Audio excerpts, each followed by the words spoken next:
¿Alguna vez te has preguntado qué harías si descubrieras una traición de quienes más amas? Imagina a una mujer de 65 años comprando una cámara espía para descubrir la verdad sobre su familia. Esta historia de venganza silenciosa te mostrará cómo la inteligencia supera a la fuerza y cómo a veces la justicia llega de las formas más inesperadas. ¿Y tú? ¿De qué parte del mundo nos estás viendo hoy? Cuéntamelo en los comentarios. Si quieres descubrir cómo termina esta fascinante historia, suscríbete ahora a nuestro canal y deja tu like. Te prometo que el final te sorprenderá. Nunca imaginé que a mis 65 años compraría una cámara espía. Las arrugas en mis manos son mapas de una vida que creí conocer. Cada línea, un camino recorrido con certeza y confianza. El espejo me devuelve la imagen de una mujer que sobrevivió a la pérdida de Miguel, mi esposo, hace 3 años. 3 años en los que aprendí que el silencio de una casa vacía puede ser más ensordecedor que cualquier grito. Mi nombre es Carmen Ortiz y vivo en una casa de paredes color durazno en la Calle del Sol, en Veracruz. Una casa que Miguel y yo compramos con nuestros primeros ahorros, donde cada rincón guarda memorias. La marca en la pared cuando Lucía, nuestra única hija, dio sus primeros pasos. La ventana desde donde Miguel observaba el amanecer con su café cada mañana. Desde la muerte de Miguel he construido una rutina que me mantiene a flote. Despierto temprano, preparo café como él lo hacía, fuerte y con un toque de canela. Riego las plantas del patio, saludo a Doña Esperanza, la panadera de la esquina, y en las tardes leo los libros que Miguel nunca terminó. Es una vida tranquila, sin sobresaltos. Una vida que, hasta hace poco, me parecía suficiente. Guardo los objetos de Miguel como si fueran tesoros en una caja de madera que él mismo talló. Su reloj de bolsillo que marcaba siempre 5 minutos adelantados, porque decía que así nunca llegaría tarde a ninguna cita con la vida. Las cartas que me escribió durante nuestro noviazgo, amarillentas ya por el tiempo, y su anillo de bodas, que decidí guardar cerca de mi corazón, pero lejos de mis dedos, porque hay ausencias que pesan demasiado como para llevarlas puestas. «Mamá, deberías venir más seguido», me dice Lucía cada vez que la visito, mientras Javier, su esposo, asiente con una sonrisa que nunca alcanza sus ojos. Los niños te extrañan, y yo asiento, porque Mateo y Sofía son pedazos de mi alma, porque en sus risas encuentro ecos de la mía, y en sus ojos veo los de Miguel mirándome desde algún lugar más allá del tiempo. Lo que no le digo a mi hija es que algo en la mirada de Javier me inquieta. Un destello fugaz, como el brillo de una navaja bajo la luz. No sé explicarlo, pero hay instintos que los años no apagan. Hay miedos que no nacen de la nada. El primer indicio fue sutil, como una piedra pequeña que anuncia un derrumbe. Dinero que desaparecía de mi cartera durante las visitas a casa de Lucía. Primero 200 pesos, luego 500. Cantidades que podrían atribuirse a un olvido, a un gasto no registrado en mi memoria que ya no es tan precisa como antes. «Estás envejeciendo, Carmen», me decía a mí misma frente al espejo, mientras cepillaba mi cabello que ahora es más plateado que negro. Pero en el fondo, sabía que mi memoria no me traicionaba en esto. Fue durante el cumpleaños número 10 de Mateo cuando la inquietud se transformó en certeza. Javier, con su habitual tono condescendiente, mencionó haber encontrado por casualidad una caja antigua con mis joyas familiares mientras buscaba en el armario de invitados. «¿No es mejor que las guardes en el banco, Carmen?», sugirió con una preocupación que sonaba ensayada. «Estas casas viejas no son seguras». Esa noche, cuando todos dormían, revisé la caja que guardaba bajo llave en el armario de la habitación de huéspedes.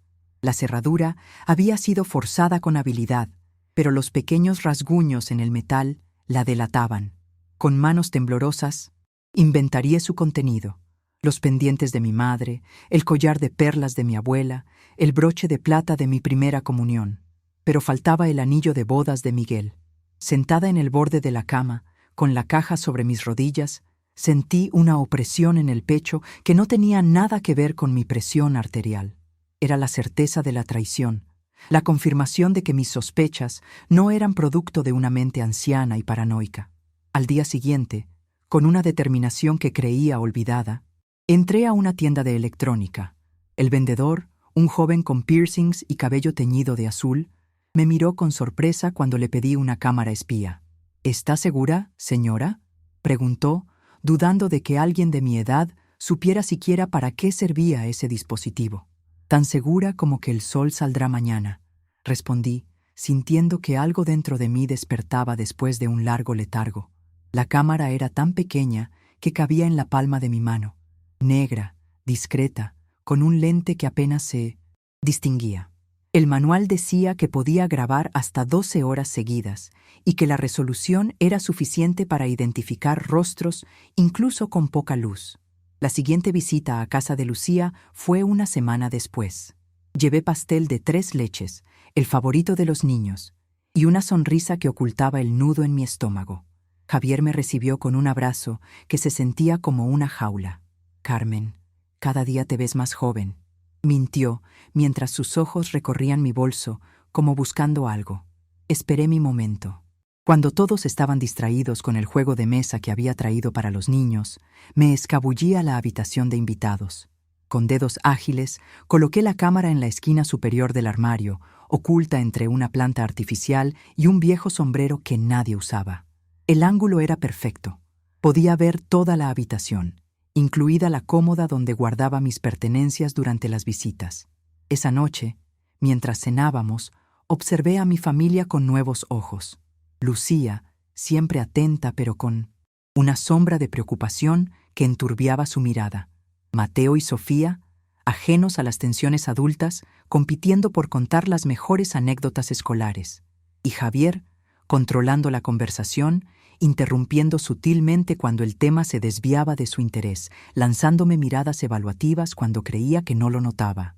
¿En qué momento permitimos que los lobos entraran a nuestro hogar vestidos de corderos?, pensé mientras sonreía y asentía a una historia que Javier contaba sobre su reciente ascenso en el trabajo, un relato que sonaba tan fabricado como sus muestras de afecto hacia mí. Al acostarme, revisé mi bolso. Como esperaba, faltaban 800 pesos. Esta vez no sentí confusión ni duda, sino una extraña calma, la calma que precede a las grandes tormentas. La mañana siguiente amaneció gris, con nubes bajas que anunciaban lluvia. El tipo de día que Miguel y yo habríamos aprovechado para quedarnos en cama, tomando café y leyendo el periódico. Pero aquí, en casa de Lucía, el desayuno era un asunto rígido y cronometrado. «Abuela, ¿me ayudas con mi tarea de historia?», preguntó Sofía, sentándose a mi lado con un cuaderno lleno de dibujos coloridos. Antes de que pudiera responder, Javier intervino. «Sofía, tu abuela seguramente está cansada. Además, esas cosas antiguas, ya sabes cómo es la memoria a cierta edad». Su comentario, aparentemente inocuo, estaba cargado de veneno. Le sonreí a mi nieta. «Claro que te ayudo, mi amor. La historia es mi especialidad. ¿Recuerdas que fui maestra durante 30 años? Pasamos una hora deliciosa hablando sobre los mayas y los aztecas, dibujando pirámides y calendarios. Lucía nos observaba desde la cocina con una sonrisa nostálgica, como si recordara cuando ella misma se sentaba en mi regazo para escuchar historias. Fue después del almuerzo cuando todo explotó. Estábamos en la sala, esperando el postre que Lucía había preparado, cuando Javier entró con paso firme y rostro severo. En su mano sostenía algo que brillaba, un anillo. «Carmen», dijo, con una voz que pretendía sonar dolida, pero que a mí me sonó ensayada. «Necesito que me expliques esto». Todos los ojos se posaron en el objeto. Un anillo de oro con un pequeño rubí que reconocí inmediatamente como perteneciente a la madre de Javier. Lo había visto en fotos familiares. «Lo encontré entre tus cosas, en el cajón de la cómoda donde guardas tu ropa», continuó, ahora mirando a los niños, que observaban la escena con ojos asustados. «Este anillo pertenecía a mi madre y desapareció hace meses. Mi corazón se aceleró, pero no por culpa, sino por indignación. Por el rabillo del ojo vi que comenzaba a llover afuera, gruesas gotas que golpeaban los cristales como si quisieran advertirme. «Javier, yo no tomé ese anillo», respondí con voz firme. «Nunca lo había visto hasta ahora. Abuela», La voz de Mateo temblaba. ¿Por qué tomarías algo que no es tuyo? La pregunta me atravesó como una flecha. Mi propio nieto, mi sangre, dudando de mí. Miré a Lucía, esperando apoyo, pero ella mantenía la mirada baja, sus manos retorciéndose en su regazo. Mateo, yo no... Creo que es mejor que te vayas, Carmen, interrumpió Javier, con una autoridad que no le pertenecía. Los niños están confundidos y heridos. Necesitamos espacio.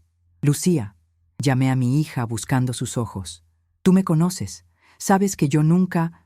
Pero ella solo murmuró un «Lo siento, mamá», casi inaudible.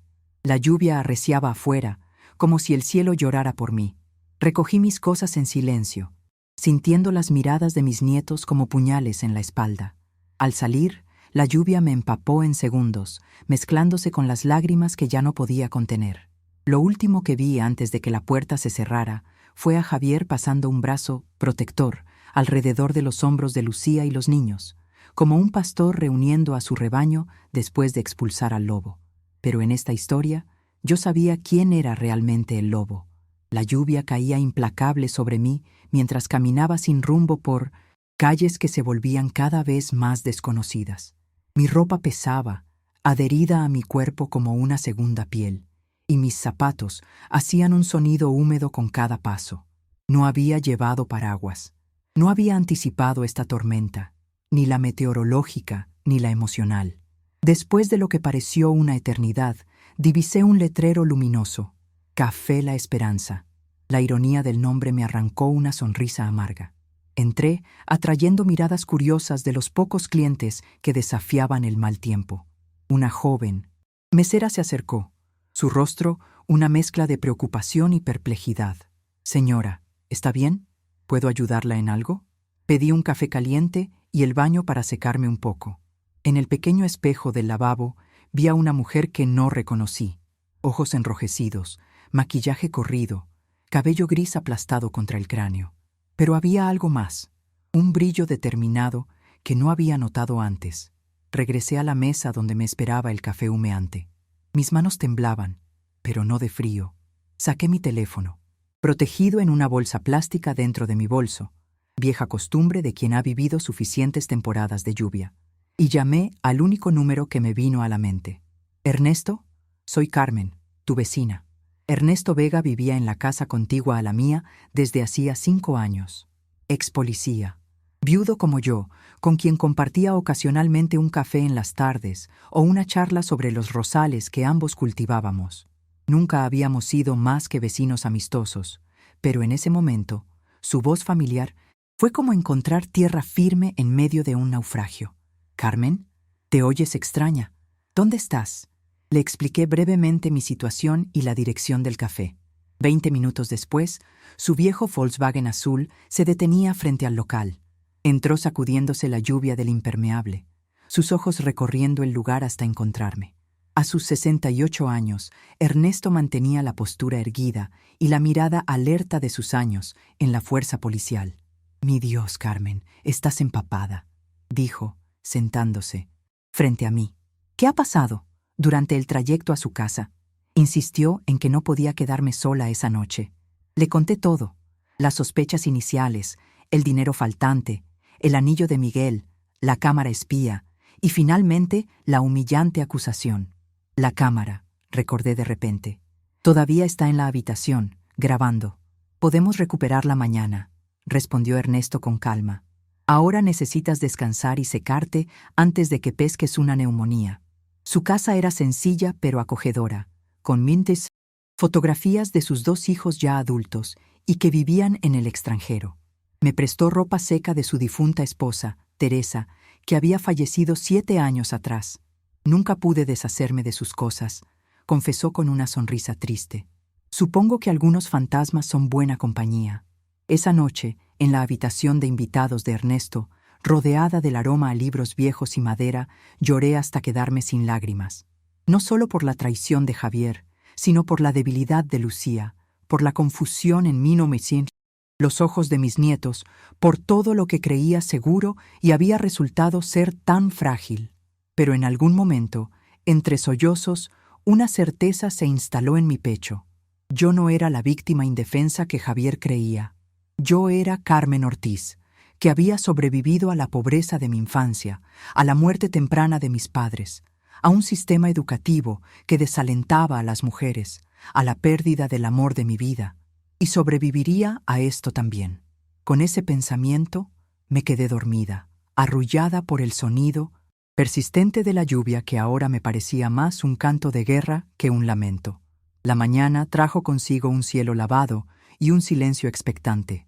Desayunamos en la pequeña terraza de Ernesto, con tazas de café negro y pan recién horneado que había traído doña Esperanza, alertada por mi ausencia en su panadería. «¿Cuál es el plan?», preguntó Ernesto, sirviéndome una segunda taza. «Necesito recuperar esa cámara», respondí. «Es la única prueba que tengo». Ernesto asintió, pensativo. «Lucía. Trabaja en el hospital regional, ¿verdad? Como enfermera». «Sí, turno matutino de lunes a viernes». «Y Javier, en la inmobiliaria, cerca del centro. Sale temprano, regresa tarde». «Bien», dijo, levantándose. «Esperaremos a que ambos salgan. Recogeremos a los niños de la escuela para una salida con la abuela.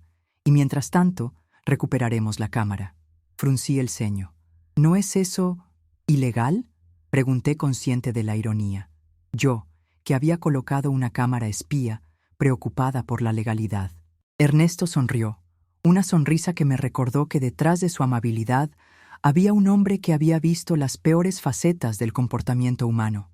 «Técnicamente, estamos recuperando tu propiedad de una casa a la que fuiste invitada.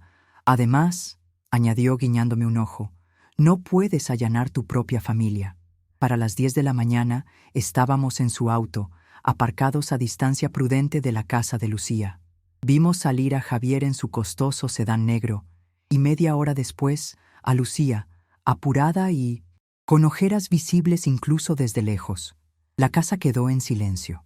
Con una naturalidad sorprendente, Ernesto se acercó a la puerta trasera. «Las cerraduras de estas casas suburbanas son todas iguales», murmuró, manipulando algo en la puerta que prefería no ver demasiado cerca. «Y tu hija siempre deja la llave de repuesto bajo la maceta de helechos, igual que tú». Entramos. La casa estaba impecable, pero tenía un aire de tristeza, como si las paredes hubieran absorbido las tensiones de sus habitantes. Subimos directamente a la habitación de invitados. La cámara seguía allí, intacta. «Perfecto», dijo Ernesto, desconectándola. «Ahora vámonos antes de que algún vecino curioso llame a la policía». De vuelta en casa de Ernesto, conectamos la cámara a su televisor. Las imágenes eran nítidas, en blanco y negro. Durante horas no hubo movimiento en la habitación. Luego, pasada la medianoche, la puerta se abrió. Era Javier. Lo vimos moverse sigilosamente por la habitación, abriendo cajones, revisando mi bolso. Encontró mi monedero y extrajo varios billetes que contó antes de guardarlos en su bolsillo. Luego, de su propio bolsillo sacó algo que brillaba, el anillo de su madre. «Hijo de…», comenzó Ernesto, pero yo levanté una mano, pidiendo silencio. En la pantalla, Javier colocaba cuidadosamente el anillo entre mi ropa doblada, asegurándose de que quedara visible, pero no demasiado obvio. Su rostro, iluminado por la luz tenue de una lámpara, mostraba una sonrisa satisfecha. «Ahí está», murmuré, «la prueba». Pero la grabación continuaba. Javier sacó su teléfono y habló en voz baja. «Sí, ya está todo listo. Mañana la acusaré frente a todos. Lucía es débil, no dirá nada. ¿El préstamo? Lo tendré pronto, Mendoza, no me presiones». Ernesto pausó la grabación. «¿Mendoza? ¿Rafael Mendoza? ¿El prestamista? ¿Lo conoces? Todos los policías de Veracruz lo conocen. Préstamos con intereses imposibles, métodos de cobro persuasivos. Si Javier le debe dinero, está en problemas. Serios. Seguimos viendo». Javier revolvió algunas cosas más, creando un desorden sutil que sugeriría mi búsqueda de objetos de valor. Antes de salir, miró directamente hacia donde estaba la cámara, aunque era evidente que no la había notado. «Adiós, suegra querida», dijo en voz baja. «Ha sido un placer tenerte en la familia». Apagué la televisión, incapaz de seguir viendo. Un peso se había instalado en mi pecho, una mezcla de alivio por tener pruebas y dolor por confirmar la maldad deliberada de quien se había casado con mi única hija. ¿Por qué?, Pregunté al aire. ¿Por qué me odia tanto? Ernesto me sirvió un té de manzanilla que había preparado, anticipando mi angustia. No es odio personal, Carmen, respondió con la sabiduría de quien ha visto demasiadas miserias humanas. Es desesperación. Un hombre ahogado en deudas, con una imagen que mantener, viendo en ti un obstáculo o un recurso fácil. Asentí, entendiendo, pero algo más me inquietaba. ¿Y Lucía? ¿Cómo puede permitirlo? Ernesto suspiró. Eso tendremos que preguntárselo a ella. Esa tarde, mientras ordenaba las pocas pertenencias que había traído de casa de Lucía, encontré algo inesperado en el bolsillo interior de mi bolso. Un papel doblado cuidadosamente, con la letra inconfundible de mi hija. Mamá, si estás leyendo esto, significa que tuve el valor de dejarlo donde pudieras encontrarlo. Javier tiene problemas graves de juego. Ha perdido casi todos nuestros ahorros y tiene deudas con gente peligrosa. Me amenaza con quitarme a los niños si lo dejo. Dice que tiene amigos jueces que le darían la custodia. Tengo miedo, mamá. No sé qué hacer. Te quiero. Lucía. La nota temblaba en mis manos. De repente, todo encajaba. La tensión constante en el rostro de mi hija, sus llamadas cada vez menos frecuentes, su silencio cómplice durante la acusación. No era debilidad lo que la paralizaba, sino terror. Llamé a Ernesto, que estaba en el jardín regando las plantas. Leyó la nota en silencio, su rostro endureciéndose con cada línea. Esto cambia las cosas, dijo finalmente. No es solo tu reputación lo que está en juego, sino la seguridad de Lucía y los niños. Tenemos que sacarlos de allí, respondí, sintiendo una determinación que creía olvidada. Pero Lucía no se irá fácilmente. Está aterrorizada. Entonces tendremos que mostrarle que tiene más que temer si se queda. Ernesto consultó su reloj. Son las 4. Lucía termina su turno a las 6, ¿verdad? Sí, pero los jueves tiene reunión de personal. No llega a casa hasta las 8. Perfecto. Tenemos tiempo de hablar con ella en privado, mostrarle la grabación y planear los siguientes pasos. Me puse de pie, sintiendo una energía renovada. Necesito cambiarme, dije, mirando la ropa prestada que aún llevaba. Si voy a enfrentar esto, quiero hacerlo como yo misma. Ernesto asintió, comprendiendo. Antes de que pudiera salir de la habitación, lo detuve con una pregunta. Ernesto, ¿por qué me estás ayudando tanto? Él se detuvo en el umbral, su figura, recortada contra la luz del pasillo. Porque cuando Teresa murió, tú fuiste la única que no me trató como a un viudo patético o un caso de caridad. Me trataste como a un ser humano que sufría, pero que seguía vivo. Sonrió levemente. Y porque siempre devuelvo mis deudas. Con esas palabras, me dejó sola para prepararme. Abrí el pequeño bolso donde guardaba mis objetos personales y saqué un colgante que siempre llevaba conmigo. Una pequeña llave de plata que Miguel me había regalado en nuestro primer aniversario. La llave de mi corazón, había dicho él, con esa sonrisa que iluminaba habitaciones enteras. Me lo puse alrededor del cuello, sintiendo su peso familiar contra mi piel. Dame fuerzas, Miguel, susurré. Voy a necesitarlas. El hospital regional era un edificio de 5 pisos con fachada de cristal que reflejaba el sol poniente, tiñendo todo de naranja y oro. Entramos por la puerta principal, Ernesto y yo, como 2 visitantes cualquiera. Nadie cuestionó nuestra presencia. En un hospital, la gente está demasiado preocupada por sus propios problemas como para fijarse en 2 ancianos aparentemente inofensivos. Sabía que Lucía trabajaba en el 3er piso, área de cuidados postoperatorios. Tomamos el ascensor en silencio, cada uno perdido en sus pensamientos. Las puertas se abrieron con un suave timbre y el olor a desinfectante nos golpeó como una pared invisible. La encontramos en el pasillo 3, revisando un historial médico. Llevaba el cabello recogido en una cola de caballo severa y su uniforme blanco destacaba contra su piel morena. Se parecía tanto a mí cuando era joven que por un momento sentí un nudo en la garganta. ¿Mamá? Su rostro palideció al verme, sus ojos moviéndose rápidamente de mí a Ernesto. ¿Qué haces aquí? ¿Estás bien? Necesitamos hablar, hija, dije con calma. En privado. Lucía miró nerviosamente a su alrededor, como temiendo ser observada. No puedo ahora. Estoy de turno y luego tengo la reunión. Es sobre Javier, interrumpió Ernesto. su voz baja pero firme. Y sobre la nota que dejaste en el bolso de tu madre. Vi cómo mi hija contenía la respiración. Por un instante, pareció que iba a negarlo todo, pero luego sus hombros se hundieron en una derrota silenciosa. La sala de descanso del personal está vacía a esta hora, murmuró. Síganme. Nos condujo a una pequeña habitación con sofás gastados y una máquina de café que hacía un ruido constante. Cerró la puerta tras nosotros y se sentó, sus manos entrelazadas tan fuertemente que los nudillos se le pusieron blancos. Encontré tu nota, comencé sacándola de mi bolsillo, y tenemos algo más que mostrarte. Ernesto sacó su tablet y reprodujo la grabación. Vimos juntos cómo Javier plantaba el anillo, robaba mi dinero y hablaba de sus deudas con Mendoza. Con cada imagen, el rostro de Lucía se transformaba, del miedo al horror, del horror a la furia, y finalmente a una determinación que reconocí como mía. Los niños. Fue lo primero que dijo cuando la grabación terminó, que sacara a los niños de allí. Ya hemos pensado en eso, respondió Ernesto. Tú termina tu turno como si nada pasara. Nosotros recogeremos a Mateo y Sofía de la escuela para una tarde con la abuela. Pasaremos por tu casa y recogeremos algunas cosas esenciales. Nos reuniremos todos en casa de Carmen después de las 8. Javier volverá a casa a las 7, objetó Lucía, el pánico asomando a sus ojos. Los jueves tiene reunión con clientes. Entonces nos iremos antes de que llegue, aseguré. Todo estará bien, hija. No estás sola en esto. Lucía me miró entonces. Realmente me miró, como si me viera por primera vez en mucho tiempo. Lo siento tanto, mamá. Su voz se quebró.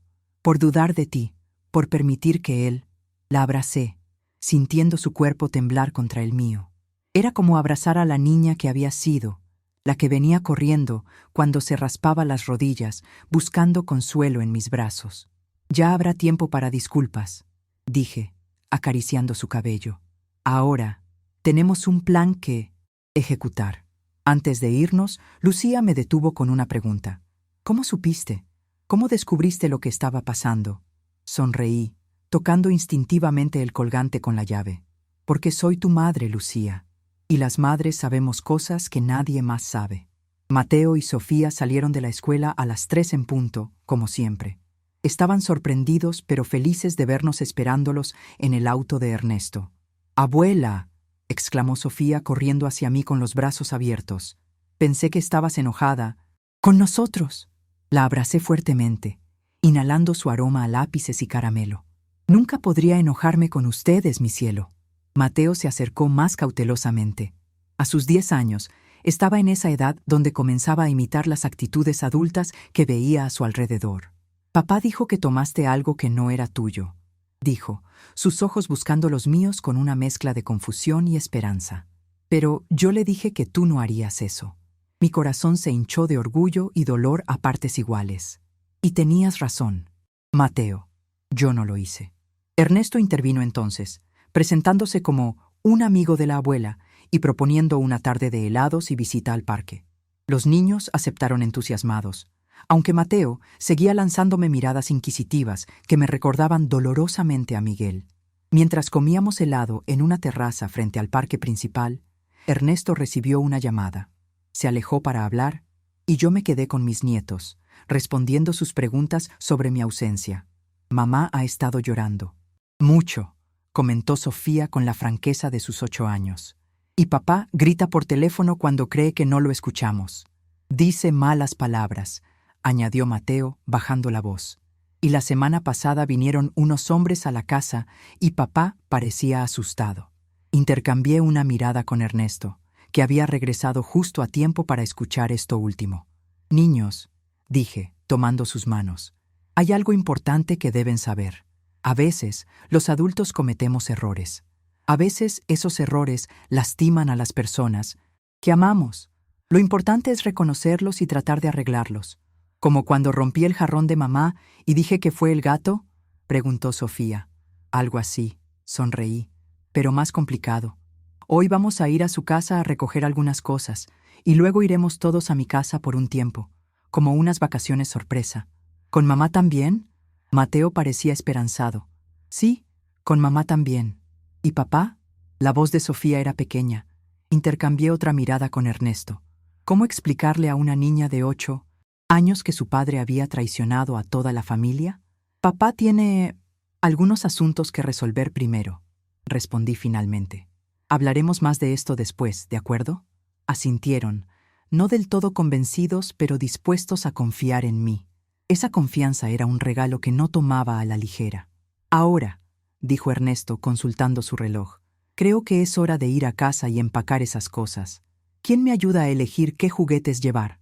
Los niños levantaron las manos entusiasmados, momentáneamente distraídos de las preocupaciones adultas. Mientras caminábamos hacia el auto, Mateo se acercó a mí y me tomó de la mano, algo que no hacía desde que cumplió 9, y decidió que era demasiado grande para eso. Abuela, dijo en voz baja, yo sabía que tú no habías tomado ese anillo. Le dije a papá que dejara de mentir. Sentí que mis ojos se llenaban de lágrimas.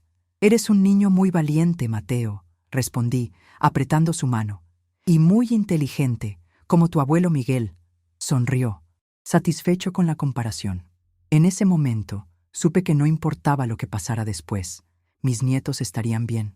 Tenían dentro de ellos la fuerza y la integridad que Miguel y yo habíamos tratado de inculcar en nuestra familia. Y eso era algo que Javier, con todas sus mentiras y manipulaciones, nunca podría quitarnos.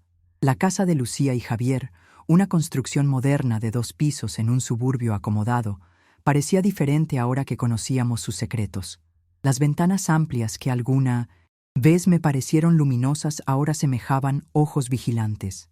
El jardín impecable, una fachada para ocultar el caos interior. Esperen en el auto, le dije a Ernesto y los niños. Entraré y recogeré lo necesario. Yo voy contigo, insistió Mateo. Sé dónde están mis cosas importantes. Y yo también, añadió Sofía, no queriendo quedarse atrás. Ernesto asintió.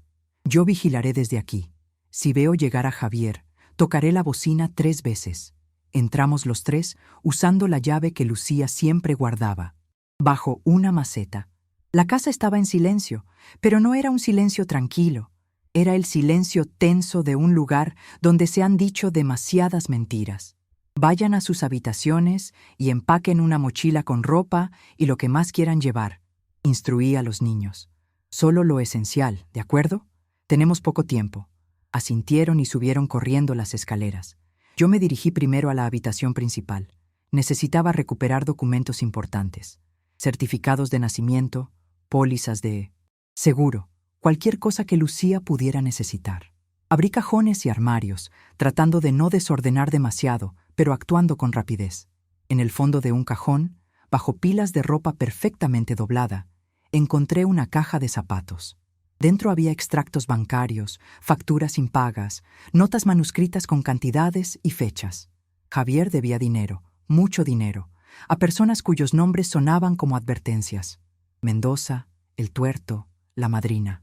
Las fechas de pago habían pasado hacía meses.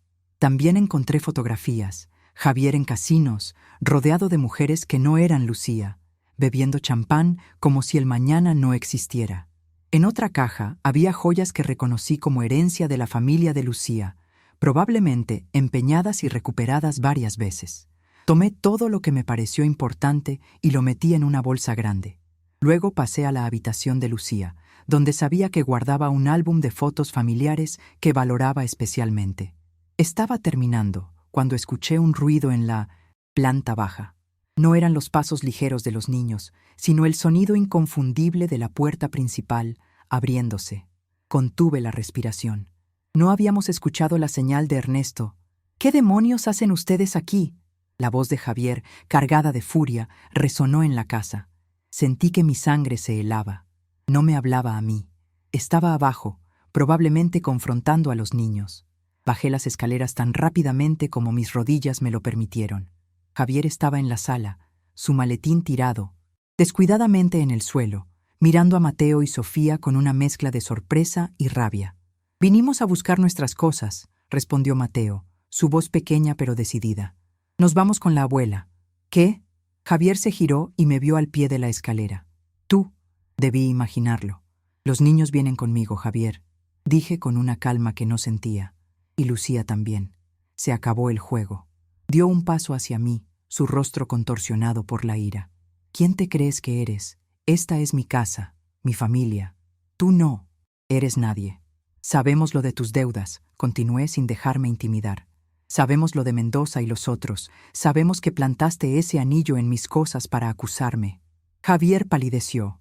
No sé de qué hablas, vieja loca. Tenemos pruebas, Javier. Intervino Ernesto, entrando por la puerta que había quedado abierta. Grabaciones. Tu conversación telefónica con Mendoza. Tú robando dinero del bolso de Carmen, plantando el anillo. ¿Me estaban espiando? Javier miró alrededor, buscando cámaras. Eso es ilegal. No más ilegal que el fraude, el robo y las amenazas, respondí. Lucía nos contó todo. Las amenazas, el maltrato psicológico, cómo la has mantenido aterrorizada durante años. Javier se dejó caer en el sofá, toda su furia convertida repentinamente en derrota.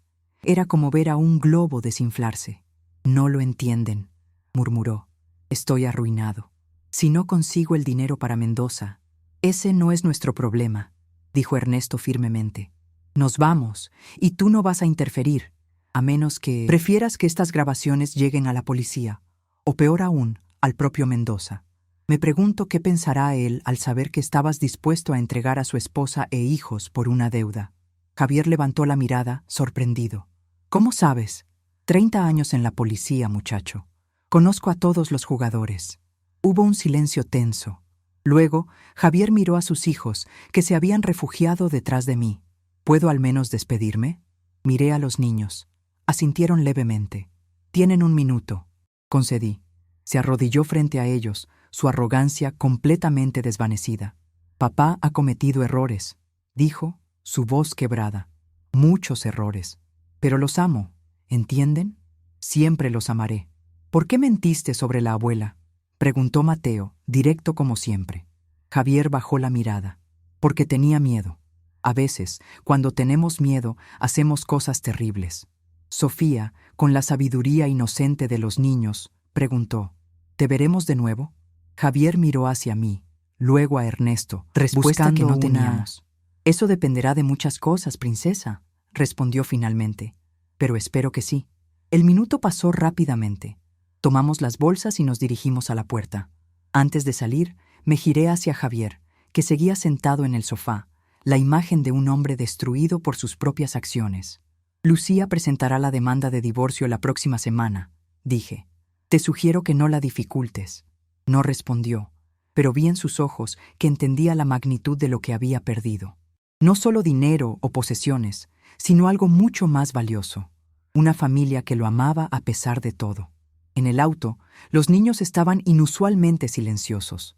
Ernesto conducía con precaución, como si lleváramos cristal en lugar de personas. Finalmente, Mateo habló. Abuela, ¿papá es una mala persona? Reflexioné antes de responder. Los niños merecían honestidad, pero también compasión.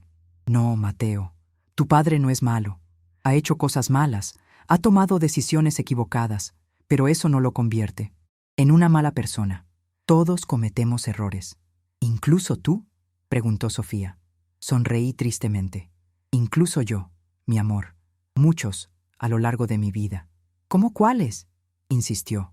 Como no darme cuenta antes de lo que estaba pasando con tu mamá. Como no estar más presente cuando me necesitaba. A veces, los errores más grandes son las cosas que no hacemos. Ernesto me miró de reojo, una mirada cargada de comprensión. Él también sabía de errores y arrepentimientos. El resto del viaje transcurrió en silencio, cada uno procesando a su manera los acontecimientos del día. Afuera, el sol comenzaba a ponerse, tiñendo el cielo de naranja y rosa. Un nuevo día terminaría pronto, y con él, un capítulo de nuestras vidas. Pero otros capítulos estaban por comenzar. Lucía llegó a mi casa poco después de las 8, como habíamos acordado. Entró como una tormenta, sus ojos buscando frenéticamente a sus hijos. ¡Mateo! ¡Sofía!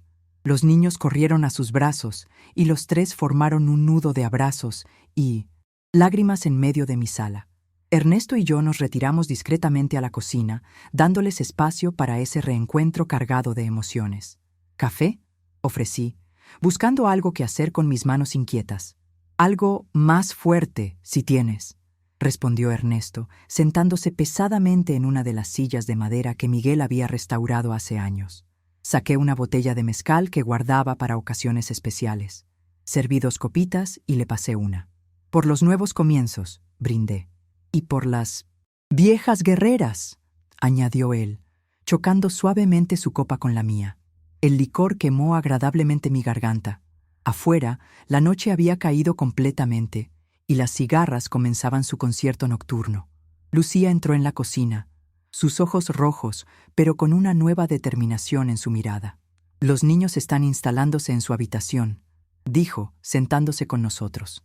«Les he dicho que viviremos aquí una temporada, todo el tiempo que necesiten», aseguré, apretando su mano sobre la mesa. «Me encontré con Javier cuando iba saliendo de casa», continuó, aceptando la copita que Ernesto le ofreció. Estaba diferente, como derrotado. Nos vio llevándonos a los niños, expliqué. No tuvo más remedio que aceptarlo. Lucía asintió, tomando un sorbo de mezcal y haciendo una mueca. Me dijo que lo sentía, que había arruinado todo, que no interferiría con el divorcio. Pausó, mirando el líquido ambarino en su copa. Nunca lo había visto así, tan humano. A veces necesitamos perderlo todo para recordar quiénes somos realmente, comentó Ernesto, su voz cargada de una sabiduría ganada a pulso. Nos quedamos en silencio un momento, cada uno perdido en sus pensamientos. Finalmente, Lucía habló de nuevo. «¿Qué voy a hacer ahora, mamá? Tengo 2 hijos, un matrimonio destruido, un esposo endeudado hasta el cuello con gente peligrosa. Lo primero es lo primero», respondí, entrando en el modo práctico que me había mantenido a flote tras la muerte de Miguel. «Mañana llamaremos a Héctor, mi abogado. Iniciaremos los trámites del divorcio. Luego, buscaremos un terapeuta para los niños. Y para ti también». «Ya lo había pensado», admitió. «El hospital tiene un programa de apoyo psicológico para el personal. Nunca pensé que lo usaría. En cuanto a lo material», continuó Ernesto, «tengo algunos contactos que pueden ayudarnos a entender la situación financiera real. ¿Cuánto debe Javier? ¿A quién? ¿Qué propiedades están comprometidas? ¿Por qué haces todo esto por nosotros?», preguntó Lucía, mirándolo con curiosidad. «Apenas nos conoces». Ernesto me miró, una sonrisa curvando levemente sus labios.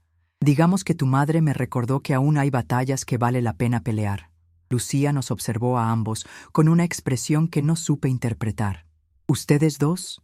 Somos amigos», aclaré rápidamente, sintiendo un calor inesperado en mis mejillas. «Ernesto ha sido un gran apoyo estos días.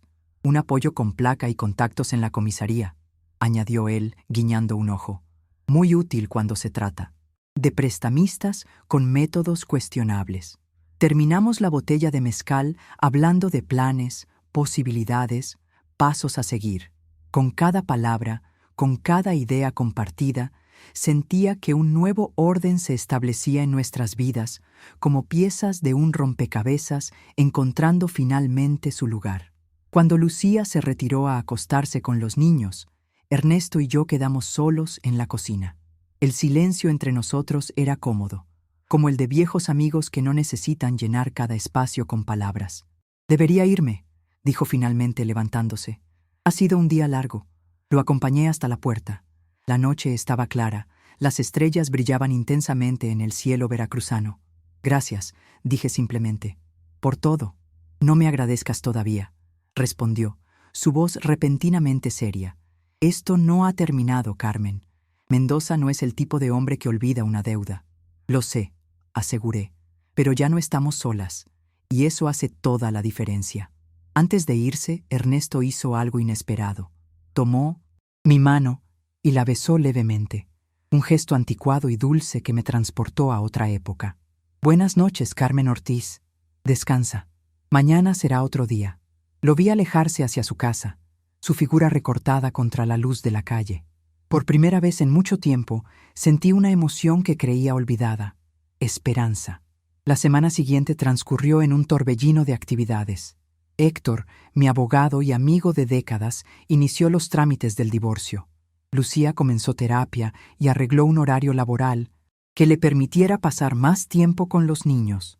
Mateo y Sofía se adaptaron sorprendentemente bien a vivir en mi casa, descubriendo con deleite los rincones donde su madre había jugado de niña.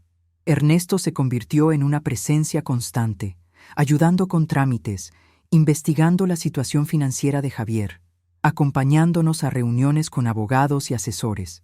A veces nos quedábamos conversando hasta tarde en el patio trasero, bajo el limonero que Miguel había plantado cuando compramos la casa. Fue durante una de esas tardes tranquilas, mientras los niños hacían la tarea y Lucía descansaba después de un turno especialmente agotador, cuando sonó el timbre. Ernesto, que estaba ayudándome a reparar una persiana rota, se tensó inmediatamente. ¿Esperas a alguien?, preguntó, su instinto de policía nunca del todo dormido. No, respondí, limpiándome las manos en un trapo.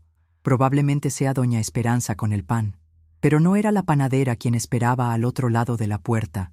Era un hombre alto, de complexión fuerte, vestido con un traje impecable que contrastaba con la cicatriz que cruzaba su mejilla izquierda.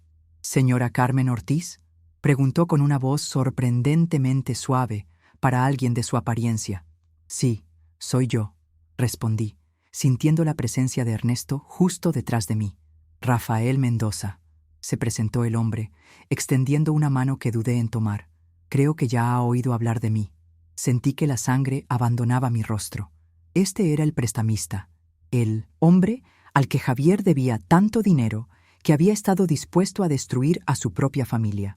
Quizás podríamos hablar adentro, sugirió, su tono cordial, pero con un filo que dejaba claro que no era realmente una sugerencia. Ernesto dio un paso adelante. Cualquier cosa que quiera decir, puede hacerlo aquí mismo, Mendoza. El hombre sonrió al reconocerlo. Vega, me dijeron que te habías retirado. Parece que encontraste una nueva vocación. ¿Qué quiere?, pregunté, recuperando mi voz. Si viene por Javier, ya no vive aquí. Si viene a amenazarnos. Mendoza levantó una mano, interrumpiéndome. No vengo a amenazar a nadie, señora Ortiz. Al contrario, vengo a traerle esto. De su bolsillo interior sacó algo pequeño que brilló bajo el sol de la tarde, el anillo de bodas de Miguel. Su yerno lo usó como parte del pago de su deuda, explicó, ofreciéndomelo. Cuando me enteré de la situación, digamos que tengo ciertos principios. Los negocios son los negocios, pero hay líneas que no. Cruzo. Tomé el anillo con manos temblorosas. Después de tanto tiempo, volvía a mí como un mensajero del pasado. ¿Por qué?, pregunté, confundida por este gesto inesperado. Mendoza miró brevemente más allá de mí, hacia el interior de la casa donde podían oírse las voces de los niños. Tengo una madre de su edad, señora Ortiz, y sé reconocer cuando alguien ha sido injustamente tratado. Hizo una pausa. En cuanto a Javier Ramírez, puede estar tranquila. Ya no representa una amenaza para su familia. ¿Qué le ha hecho?, preguntó Ernesto, su voz tensa. Mendoza sonrió nuevamente, esta vez sin humor. Nada que él no se haya buscado. Digamos que ha encontrado un nuevo propósito, trabajar para saldar su deuda de manera honorable. Comprendí entonces que Javier había hecho algún tipo de arreglo con Mendoza, probablemente obligado a trabajar para él hasta pagar lo que debía. ¿Eso es todo?, preguntó Ernesto, claramente escéptico. ¿Vienes, devuelves el anillo y te vas, sin más? Mendoza se encogió, de hombros. Como dije, tengo ciertos principios. Uno de ellos es no involucrar a familias inocentes en asuntos de negocios. Su mirada se endureció. Javier Ramírez intentó usar a su familia como escudo y moneda de cambio. Eso no habla bien de un hombre. Se giró para irse, pero antes añadió. Ah, y Vega, dale mis saludos a Rodríguez. Dile que su último caso no fue tan discreto como él cree. Con eso, se marchó, subiendo a un lujoso automóvil negro que esperaba en la calle. Lo vimos alejarse en 1900. Silencio. ¿Quién es Rodríguez?, pregunté, aún sosteniendo el anillo de Miguel como si fuera un talismán. Mi ex compañero en la unidad de delitos financieros, respondió Ernesto cerrando la puerta. Parece que Mendoza tiene más información de la que creíamos. Entramos a la casa. Me dejé caer en el sofá, repentinamente agotada. ¿Crees que realmente nos dejará en paz? Ernesto se sentó a mi lado, pensativo. Mendoza es muchas cosas, pero tiene fama de cumplir su palabra. Si dice que Javier ya no, es una amenaza para ustedes. Probablemente sea cierto. Miré el anillo en mi palma, su oro opacado por el tiempo, pero aún hermoso. Lo que Javier había intentado usar para destruirme había vuelto a mí como símbolo de un ciclo que se cerraba. «Deberíamos decirle a Lucía», murmuré. «Se lo diremos», asintió Ernesto. «Pero por ahora, creo que todos merecemos un momento de paz». En ese instante, como respondiendo a sus palabras, Mateo y Sofía entraron corriendo a la sala, emocionados por algo que habían descubierto en el patio. «¡Abuela, abuela!», exclamó Sofía. «Hay un nido de colibríes en el limonero. 5 huevos pequeñitos», añadió Mateo, extendiendo su mano para mostrar el tamaño. «Así de chiquitos». Intercambié una mirada con Ernesto y sonreí. La vida, con toda su complejidad y dolor, también tenía momentos como este, descubrimientos inesperados, pequeños milagros cotidianos, la promesa de nuevos comienzos. Guardé el anillo en mi bolsillo y me levanté. «Vamos a verlos», dije, tomando las manos de mis nietos, pero con mucho cuidado, para no asustar a la mamá colibrí. Mientras nos dirigíamos al patio, sentí una ligereza que no había experimentado en años, como si un peso invisible se hubiera levantado de mis hombros, permitiéndome finalmente respirar profundamente. Un mes después, la vida había encontrado un nuevo ritmo. Lucía había conseguido un departamento pequeño, pero acogedor cerca de mi casa, donde ella y los niños se mudarían pronto. El divorcio avanzaba sin contratiempos. Javier, fiel a su palabra, no había puesto objeciones ni intentado contactarnos. Era domingo, y toda la familia estaba reunida en mi patio para una comida que se había convertido en tradición. Ernesto también estaba allí, ayudando a Mateo a construir una casa para pájaros, mientras Sofía y Lucía preparaban limonada con frutos recién cortados del árbol. Yo estaba en la cocina, preparando chiles rellenos, la receta favorita de Miguel. El aroma de los chiles asados me transportaba a otros tiempos, a domingos similares, pero con Miguel a mi lado, probando la salsa directamente de la olla y dejando un bigote de tomate sobre sus labios sonrientes. «Huele delicioso», dijo Ernesto entrando a la cocina. «¿Puedo ayudar en algo?» «Puedes picar esa cebolla», respondí, señalando la tabla de cortar. «Si puedes hacerlo sin llorar, te ganas mi respeto eterno». «Un reto digno», sonrió tomando un cuchillo. «En mis tiempos de policía me enfrenté a criminales armados. Una cebolla no puede ser peor». Lo observé mientras trabajaba, sus manos grandes pero sorprendentemente hábiles. En estas semanas había descubierto muchas facetas de Ernesto Vega: su pasión por la jardinería, su talento para contar historias que mantenían a los niños hipnotizados, su risa profunda que parecía venir desde un lugar sin sombras. «¿En qué piensas?», preguntó, atrapándome mirándolo. «En cómo cambia la vida», respondí honestamente. Hace un mes estaba siendo expulsada de la casa de mi hija bajo la lluvia, acusada de robo por mi propio yerno. Y ahora estás aquí, cocinando chiles rellenos para tu familia, con un ex policía lloroso cortando cebollas en tu cocina», completó, limpiándose discretamente una lágrima que insistía era por la cebolla. Reí, sintiéndome ligera y extrañamente joven. «La vida da muchas vueltas, Ernesto Vega. Y algunas son para bien, Carmen Ortiz», respondió, su mirada encontrando la mía por un momento que pareció extenderse más allá del tiempo. Fuimos interrumpidos por Mateo, que entró corriendo. «Abuela, don Ernesto, los colibríes han nacido. Vengan a ver». Salimos al patio, donde efectivamente los diminutos polluelos habían roto sus cascarones y ahora eran pequeñas criaturas sin plumes con picos desproporcionados. «Son feos», declaró Sofía con la franqueza de sus 8 años. «Son hermosos», corrigió Lucía, abrazando a su hija por los hombros. «Solo necesitan tiempo para crecer y mostrar sus colores, como todos nosotros», murmuré, más para mí misma que para los demás. La comida fue un festín de sabores, risas y conversaciones que fluían como el vino que Ernesto había traído. Los niños contaban anécdotas escolares.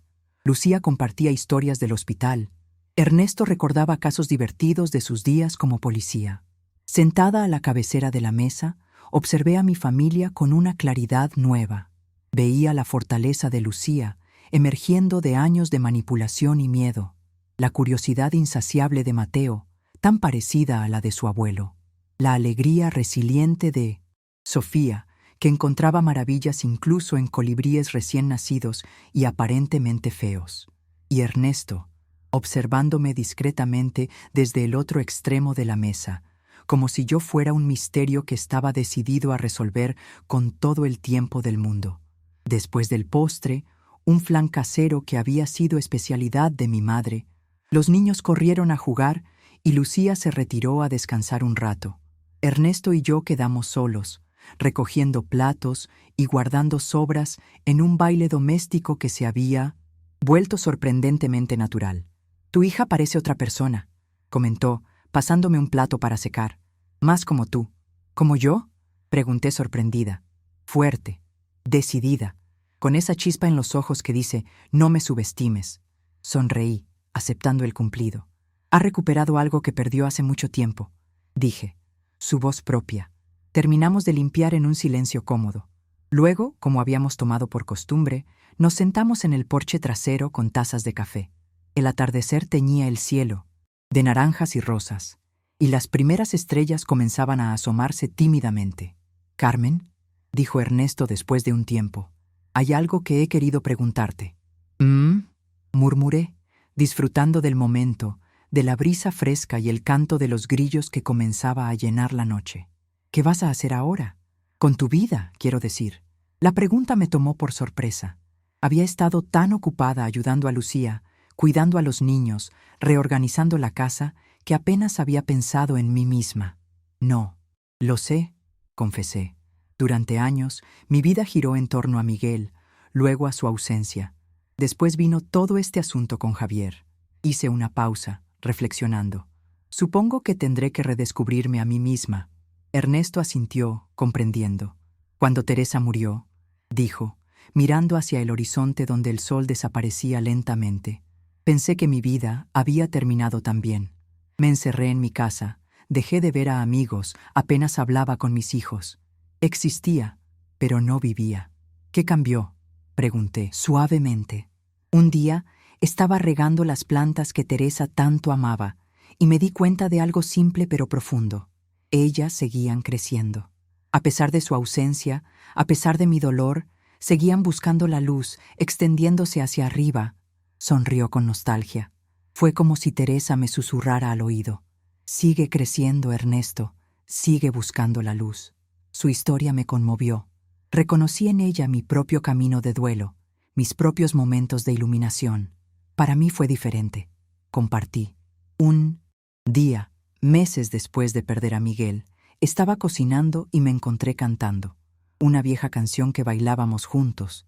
Me sentí culpable inmediatamente, como si estar viva, disfrutando algo tan simple como cocinar, fuera una traición a su memoria. ¿Y entonces? Entonces recordé lo que Miguel siempre decía. La vida es para vivirla, Carmen, no para contemplarla desde lejos. Y supe que él querría verme cantar, bailar, disfrutar cada momento que me quedara en este mundo. Ernesto extendió su mano y tomó la mía. Su palma era áspera pero cálida, reconfortante. «Creo que Teresa y Miguel estarían orgullosos de nosotros», dijo, «de cómo hemos seguido adelante, de cómo nos hemos convertido en algo que no esperábamos». «¿En qué nos hemos convertido, Ernesto Vega?», pregunté, mi voz apenas un susurro. Su respuesta fue una sonrisa, una que alcanzaba sus ojos y los hacía brillar bajo la luz menguante. «En sobrevivientes, Carmen Ortiz. En personas que han aprendido que la vida, con todas sus traiciones y sorpresas, sigue siendo un regalo que vale la pena desenvolver cada mañana». Apreté su mano, sintiendo que algo florecía dentro de mí, algo que creía marchito hace mucho tiempo. Esa noche, después de que todos se habían ido, me detuve frente al espejo de mi habitación. La mujer que me devolvió la mirada era diferente a la que había comprado una cámara espía hacía poco más de un mes. Sus ojos tenían un brillo renovado. Sus hombros ya no cargaban el peso de la duda y la impotencia. Saqué el anillo de Miguel del joyero donde lo había guardado. Lo sostuve bajo la luz, viendo cómo capturaba y reflejaba los destellos. «Lo logré, Miguel», murmuré. Protegí a nuestra familia. No como esperaba, no como hubiera planeado, pero lo hice. Con un gesto deliberado, me puse el anillo, no en mi dedo anular donde había estado su compañero durante tantos años, sino en mi dedo medio, como un símbolo nuevo. Ya no era solo el anillo de bodas de mi esposo fallecido, era un recordatorio de mi propia fuerza, de mi capacidad para enfrentar la adversidad y emerger íntegra. Esa noche dormí profundamente, sin sueños, con la certeza de que el mañana, con todos sus misterios y posibilidades, me encontraría lista. 6 meses después, mi vida había cambiado de maneras que nunca hubiera imaginado. Lucía y los niños se habían instalado en su nuevo departamento, decorado con plantas y colores vibrantes que reflejaban su renovado espíritu. El divorcio estaba finalizado, y aunque Javier mantenía contacto supervisado con los niños, la tensión y el miedo habían desaparecido de nuestras vidas. Yo había vuelto a dar clases, no en una escuela formal, sino en un centro comunitario para adultos mayores. 3 veces por semana, compartía mi pasión por la historia con personas que, como yo, habían descubierto que nunca es tarde para aprender, para crecer, para reinventarse. Y Ernesto se había convertido en una constante en mi vida. Nuestras cenas compartidas, nuestras largas conversaciones bajo el limonero, nuestros paseos por el malecón al atardecer, habían evolucionado en algo que ninguno de los dos había buscado, pero que ambos habíamos acogido con alegría serena. Esa mañana de domingo, mientras preparaba café, escuché el timbre. Abrí la puerta para encontrar a Ernesto con un ramo de jazmines, mi flor favorita. «Buenos días, Carmen», saludó, con esa sonrisa que hacía que sus ojos se arrugaran en las esquinas. ¿Lista para nuestra excursión? Habíamos planeado un día en la playa con Lucía y los niños. Un día simple de sol, arena y comida compartida. «Solo necesito terminar mi café», respondí, invitándolo a entrar. «Sabes que no funciono correctamente sin cafeína». «Lo sé», rió, siguiéndome a la cocina. «Es uno de tus muchos encantos».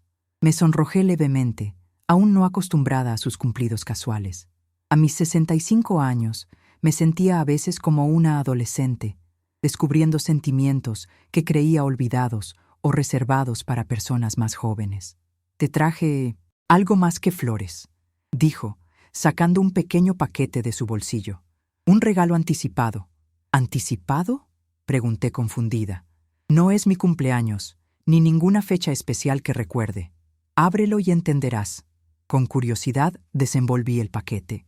Dentro había una pequeña llave plateada, similar al colgante que siempre llevaba conmigo, el que Miguel me había regalado tantos años atrás. «Ernesto», comencé, sin saber qué decir. «No es la llave de mi corazón», explicó, sus ojos serios, cálidos. «Pero ese ya lo tienes, sin necesidad de llaves. Es la llave de mi casa, de nuestra casa, si quieres que lo sea». Lo miré, sintiendo que el tiempo se detenía. Este hombre, que había entrado en mi vida en el momento más oscuro, me estaba ofreciendo un nuevo comienzo. «Estás pidiéndome que compartamos nuestras vidas, nuestros espacios, nuestros días», completó. «No tiene que ser ahora mismo, no tiene que ser nunca si no lo deseas, pero quería que supieras que la puerta está abierta». Miré la llave en mi palma y luego el colgante que llevaba al cuello. 2 llaves, 2 hombres, 2 capítulos de mi vida. «Necesito pensarlo», dije finalmente. «No es un no, Ernesto, es un dame tiempo», asintió, sin rastro de decepción o impaciencia en su rostro. «El tiempo es lo único que tenemos en abundancia, Carmen Ortiz». En la playa, mientras observaba a Lucía jugar con los niños en la orilla, con Ernesto a mi lado compartiendo una sombrilla, reflexioné sobre los giros inesperados de la vida. Cómo un acto de traición había desencadenado una serie de eventos que, aunque dolorosos, habían conducido a este momento de plenitud. Javier había intentado destruirme, borrarme de la vida de mi familia, y en ese intento, sin saberlo, me había devuelto a mí misma. Me había obligado a recordar mi propia fuerza, mi capacidad para proteger a los que amo, mi derecho a reclamar mi lugar en el mundo. «¿En qué piensas?», preguntó Ernesto, ofreciéndome un trozo de sandía fresca. «En la justicia». «Poética», respondí, aceptando la fruta. en cómo a veces la mejor venganza es simplemente vivir bien. Sonrió, comprendiendo sin necesidad de más explicaciones. La vida tiene una forma curiosa de equilibrarse, comentó, mirando hacia el horizonte donde el mar se fundía con el cielo, de darnos exactamente lo que necesitamos, aunque rara vez sea lo que esperábamos. El sol comenzaba a descender, tiñendo las nubes de púrpura y oro. Pronto tendríamos que recoger nuestras cosas y volver a casa. Pero, por ahora, este momento era perfecto en su simplicidad. Saqué la llave que Ernesto me había dado y la sostuve junto con mi colgante. Juntas, formaban una especie de armonía metálica, un tintineo suave que sonaba a promesa. Sí, dije, mirándolo directamente a los ojos. ¿Sí? Repitió, una pregunta y una esperanza en una sola palabra. Sí quiero compartir mi vida, mi espacio, mis días contigo, respondí. Pero con una condición, lo que sea. Que entendamos que no estamos reemplazando lo que perdimos, sino construyendo algo nuevo, algo que honre nuestros pasados, pero que no viva a su sombra. Su sonrisa fue como el amanecer, gradual y luminosa. Es exactamente lo que esperaba que dijeras, Carmen Ortiz. Esa tarde, mientras regresábamos a casa con arena en los zapatos y sal en la piel, sentí una paz que iba más allá de las palabras. La traición de Javier, que había pretendido ser mi final, se había convertido en el catalizador de un nuevo comienzo. A mis 65 años, comienzo en arrugas que contaban historias y canas que brillaban como plata bajo el sol, había descubierto que la vida siempre tiene una carta más que jugar, que incluso después de la pérdida, después del dolor, después de la traición, existe la posibilidad de la alegría. No era el final que había imaginado para mi historia. Era algo mejor, un nuevo capítulo, con páginas en blanco esperando ser escritas, y esta vez sería yo quien sostendría la pluma.